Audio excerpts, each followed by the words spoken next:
High আমি রূপম। আজকের এই ভিডিওতে আমরা আপকামিং দুটো বড় বাংলা ছবির দুটো বড় আপডেট দেব এবং দেব আর জিৎ রিলেটেড। কি হলো, আপনারা কি ভাবছেন আমি দেব সেই ছবির ট্রেলার নিয়ে কথা বলবো? আমার অত ক্ষমতা নেই, ওই ছবির ট্রেলার নিয়ে কথা বলার আমার কোনো যোগ্যতা নেই। যাই হোক, আমরা যদি আপডেটে আসি তো আমরা প্রথম যে আপডেটটা দেবো সেটা হচ্ছে জিৎ মিঠুন চক্রবর্তীকে নিয়ে। জিতের প্রোডাকশন হাউসের ছবির কথা শোনা যাচ্ছে, ছবির নাম হচ্ছে সওয়াল এবং এটা একটা কোর্টরুম ড্রামা হতে চলেছে যেখানে মুখ্য চরিত্র অভিনয় করবেন মিঠুন চক্রবর্তী। তবে জিৎ এই ছবিটা শুধুমাত্র প্রডিউসার, সে এই ছবিতে কোনোভাবে অভিনয় করবে না। এবং যদি আপনারা জিতের প্রডিউস করা সুইজারল্যান্ড বা আয় কুকু আয় ছবি দেখেন তাহলে সেই ছবিগুলোতে কিন্তু জিৎ অভিনয় করেনি। এবার মিঠুন চক্রবর্তী মানেই এখন সাকসেসফুল ছবি ভাই, তার জন্য অডিয়েন্স আছে, সে অডিয়েন্সের জন্য ছবি করে, কিন্তু খুব বেছে ছবি করে, খুব কম সংখ্যায় ছবি করে।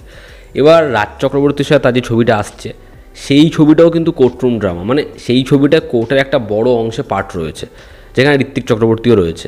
সেই ছবিটার টাইটেল হচ্ছে সন্তান।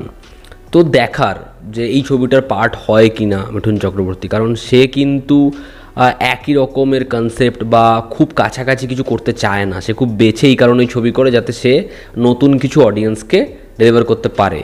তো দেখার এই ছবিটায় সে কাজ করে কি না, ছবির কনফার্মেশন কবে আসে, এখনও কিন্তু কোনো কিছুই কনফার্ম নয়। আমরা আপডেট পেলাম, আপডেট দিচ্ছি। দেখার এই ছবিটা হয় কি না, এবং যদি ছবিটা হয় তাহলে এই ছবিটা 2025-এর কোন সময় আসে, 2024-এ আসার কোনো চান্স নেই। দেখার এই ছবিটা কবে আসে, কেমন হয়।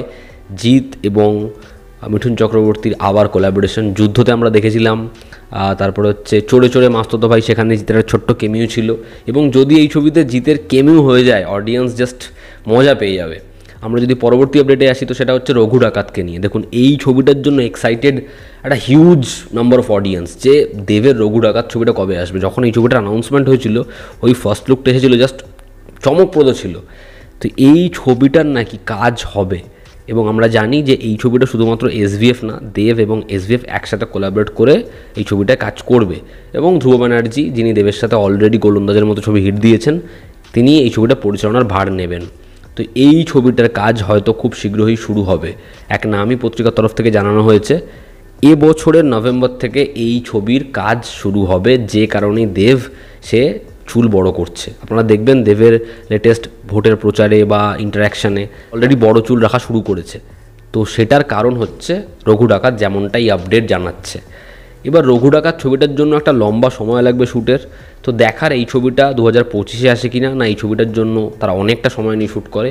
দেখার এই ছবিটা কবে আসে। তো বোঝা যাচ্ছে দেবের যে অডিয়েন্সটা তাকে যে অবতারে দেখতে চাইছিল, তারা কিন্তু আস্তে আস্তে খাদানের পরে দেবকে সেরকমভাবেই পেতে চলেছে।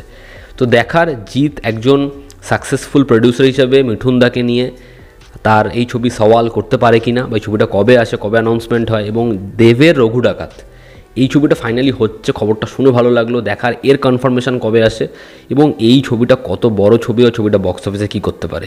তো এই ছিল আজকের লেটেস্ট আপডেটস। ভালো লেগে থাকলে লাইক করো, শেয়ার করো, সাবস্ক্রাইব করো। তোমাদের কি অপিনিয়ন জানিও, জনতা আমাদের পাশে আছে। আবার দেখা হচ্ছে, টেক কেয়ার।